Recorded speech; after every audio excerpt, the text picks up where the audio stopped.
If you're looking for a Bungu Stray Dogs fanfiction that will tug at your heartstrings and leave you reaching for the tissues, Dum Spiro Sparrow, While I Breathe I Hope, by Eliotoxo Exo is a must-read.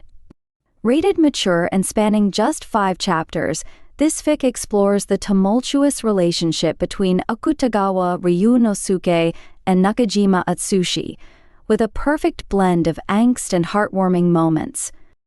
The story begins with Akutagawa breaking into Atsushi's apartment out of sheer boredom, only to stumble upon a scene he never expected.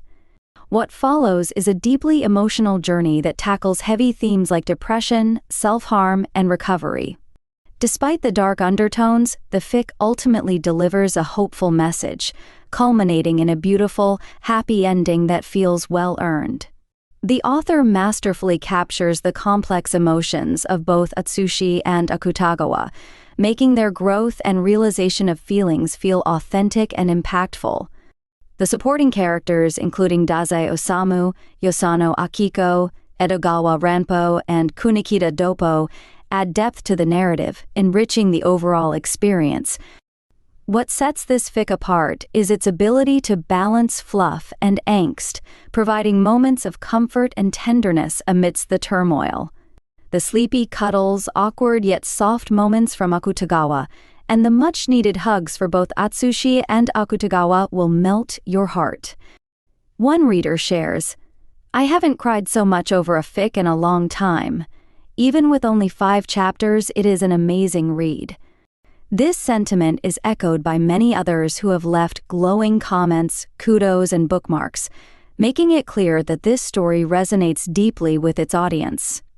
Don't miss out on this emotional roller coaster that has already garnered over 4,900 hits and continues to capture the hearts of Bungu Stray Dogs fans. Dive into Dum Spiro Sparrow While I Breathe I Hope, and experience the powerful storytelling for yourself. I tell a lie 9 times out of 10, 'cause they always leave like the... Atsushi Nakajima was not normal. He was the boy at his orphanage whose only use was for taking punishments. The boy whose parents abandoned him for being a burden on them. The boy who lay in the basement, bleeding out onto the stone floor, wondering what it would feel like to drag a sharp blade over his throat. Atsushi Nakajima was also the boy who was standing in his bathroom, a wide variety of multicolor pills sitting in his palm. The colors were inviting, encouraging, and hypnotizing Atsushi to swallow them.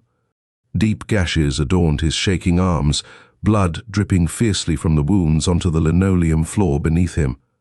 Lines of different length, depth, and colors covered his body, showing the attempts he had taken to cut himself free of this cage of a body that belonged to him.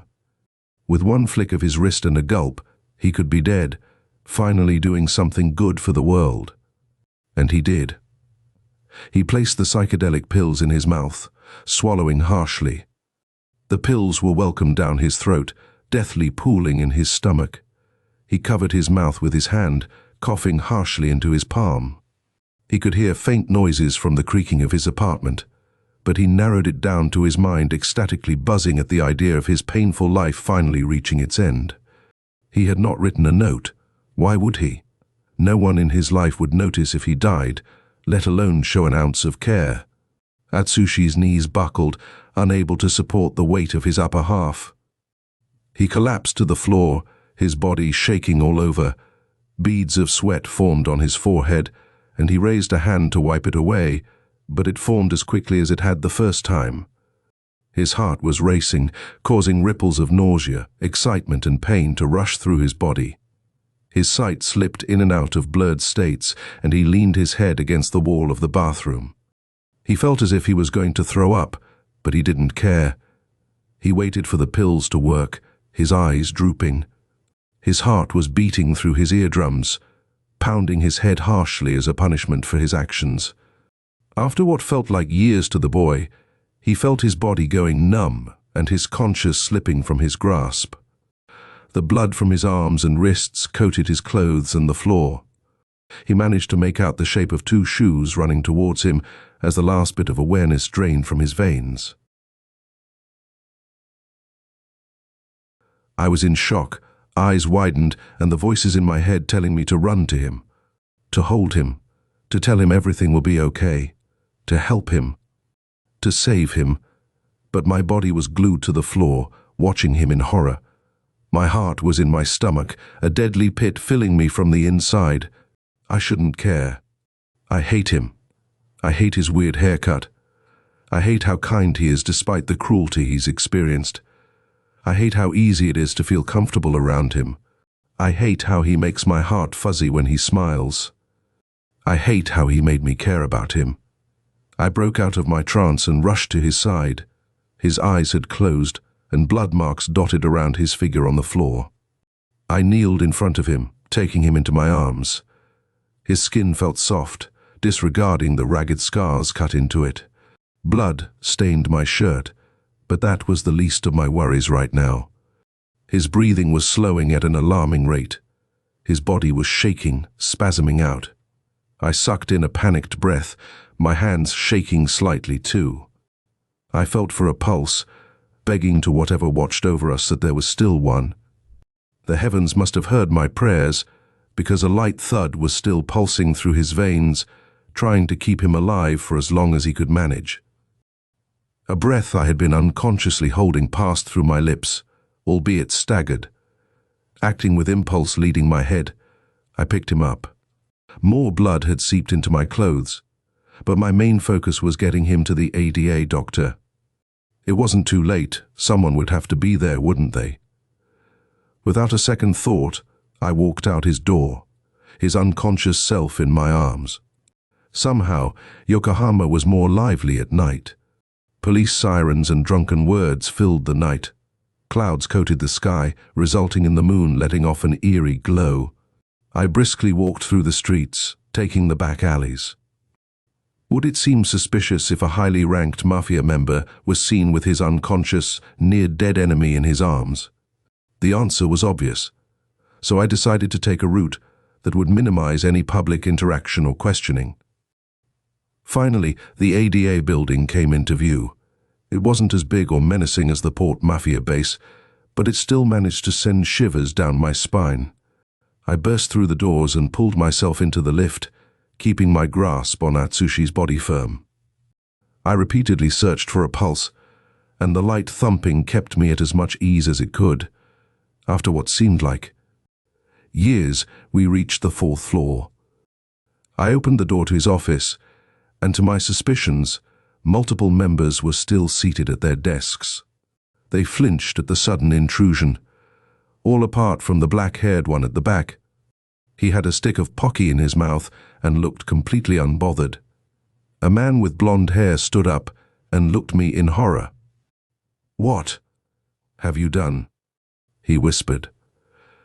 I was about to defend myself when the black-haired person jumped off his desk and stood in front of the other. He didn't do anything to Atsushi-kun. The blonde looked extremely suspicious but sighed and backed off. The black-haired one turned to me. "Dr. Yoshino is in that room."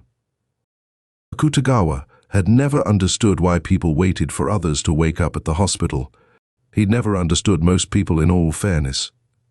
But now, in this moment, he felt a slither of humanity. In watching Atsushi's breathing become more stabilized and regular, he found a strange sense of closure. Akutagawa hadn't realized how much he had needed the Wataga until his life was in the hands of someone or something that was not his own. Subconsciously, he reached out and brushed his fingers against Atsushi's hand. He realized what he had done and quickly pulled his hand back, afraid of the intimacy, of the light feeling in his stomach and the heat growing beneath his cheeks. Dr. Yoshino watched Akutagawa with a wary eye from her desk. She knew he wouldn't try anything, seeing as Ranpo couldn't detect a lie from Akutagawa's reasoning for Atsushi's state and the deadly panic she could sense in his eyes when he came in, but he was a high-ranking mafia member nonetheless. Atsushi's arms were bandaged tightly, faint spots of crimson working their way through the material. Akutagawa could hear the agency members on the other side of the door having a hushed conversation between themselves. He desperately wanted to know the context of the chatter, but he couldn't bring himself to leave Atsushi's side. He couldn't shake the images from his head. Memories of seeing the Watiga fall to the floor, shaking like crazy, feeling his pulse weaken under Akutagawa's fingers, and his breaths rapidly shortening burdened his mind.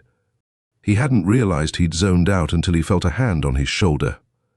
His first instinct was to shake the hand off, to flinch away from the contact, to impale whoever it was. But he didn't. Yosano's voice spoke to him. Addressing him in such a soft manner, it was difficult to believe that he was a heartless murderer, nothing but a dog to carry out the port mafia's dirty work. "Are you okay? That must have been quite scary." Yosano kept her hand on Akutagawa's shoulder. "I'm fine. I kill people. I work for the mafia. I'd be quite a shit worker if I couldn't handle something as simple as this." Akutagawa's words held no weight when his voice was cracking under the pressure of the situation. "This is different. All those people you kill, you don't know them. Perhaps a few of them, but they haven't stuck around long enough for you to care. That's why you don't feel any remorse when Rashomon turns them inside out. But you know Atsushi. He's dealt with too many of your shenanigans, but he still stayed. He hasn't given up with you. He may have given up with himself, but not with you. And if you truly didn't care about him, you wouldn't have brought him here." Yosano's words cut through Akutagawa like a blade. He shook his head, in denial of her words. He stood up and raised his fist, about to punch her in the face. But he stopped before he could come into contact with her. He felt his cheeks wetten, and before he could register what he was doing, he was moving towards Yosano, who quickly embraced him. He balled his fists into the back of her clothes, light sobs burning through his throat. Glistening strings of weakness trickled down his face, staining his pale face in a guilty array of emotion. But he couldn't bring himself to care. He freely let his emotions stream out his eyes as he chased comfort in the DR's arms. Yosano rubbed his back soothingly, whispering sweet nothings into the air. "Shh, it's all right. It's okay." Akutagawa cried into her arms for what felt like forever, until he finally calmed and drew away. "I apologize for that. I don't know what came over me." Akutagawa bowed his head, knowing to be polite after Yosano showed him such a surreal act of kindness. "Please don't apologize, Akutagawa. I could tell you needed that." Akutagawa looked at Atsushi, taking in the sight. He'd never really had a long look at the boy, seeing as they were usually at each other's throats, or preoccupied fighting an enemy, combining their abilities for the better. And as much as Akutagawa didn't want to admit it, Atsushi was gorgeous. The way his hair sprawled out on the pillow, the way his lips parted slightly as he slept, the way he managed to look so soft after trying to end his life.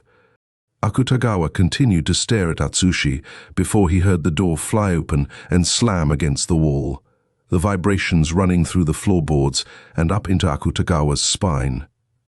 Akutagawa hastily stood up, not needing to turn around to know who stood in the doorway. He turned to walk out, gracefully ignoring the tears he saw Dazai hastily wipe away before exiting the room. He felt a pang of jealousy. Would Dazai have ever reacted to me getting injured like that? No, that's absurd. Stop reminiscing, Ryunosuke. Akutagawa's thoughts were still jumbled as he slipped away from the ADA building, not wanting to be questioned any further. Akutagawa returned to the Port Mafia headquarters the next day. He had bags under his eyes, and no amount of concealer he had borrowed from Higuchi could cover them fully. His eyes were bloodshot with tiredness, and his movement was sluggish. He slumped over his desk and barely noticed Chuya walking up behind him. "Akutagawa, my boy, what's going on?" Akutagawa's head snapped up at the sound of his superior's voice. "Nothing, Chuya-san, just didn't sleep the best." Chuya nodded in understanding. "I see. Tell me if you need anything." Chuya didn't need to bring up what had happened, as if they had a silent mutual agreement not to speak about it. Akutagawa was damn thankful for that, because he didn't know how many more times he could hear the Watiga's name without crying. He felt so. Unlike himself, as if the past few days had been an out-of-body experience. He'd not cried in years. The latest he could recall, disregarding the scenario with Yosano, was when his first friend had died in his arms, his blood splattered against the wall of an alleyway in the slums of Yokohama. The mixture of scents too overwhelming for him. The metallic smell of blood, the lingering scent of weed, the odor of stray dogs that never went away. Chuya squeezed Akutagawa's shoulder affectionately and walked off. He himself felt upset about Atsushi. He'd only met him a couple times, but his positive energy was infectious. It was difficult not to care for him.